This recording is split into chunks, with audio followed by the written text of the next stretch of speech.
Bonjour à tous, aujourd'hui dans ce nouveau tutoriel, on va regarder comment est-ce qu'on peut gérer les set default values.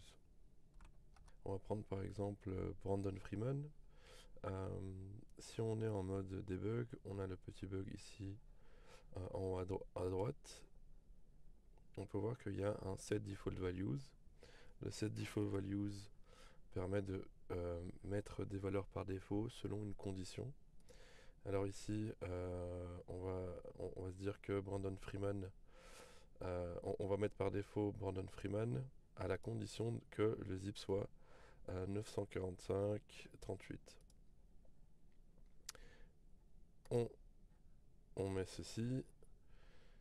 Maintenant, si jamais on, on crée un nouveau contact et qu'on met le zip, la valeur par défaut, si on met 945.38, c'est Brandon Freeman qui va ressortir.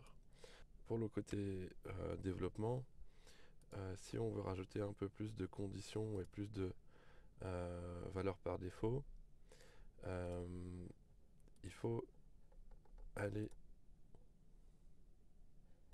il faut rajouter le petit change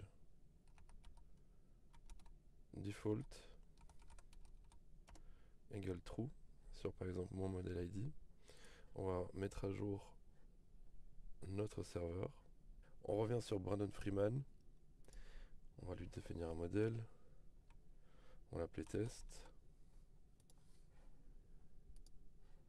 Et si on vient dans set default values et qu'on fait par défaut par exemple company type company, à la condition que le modèle soit test.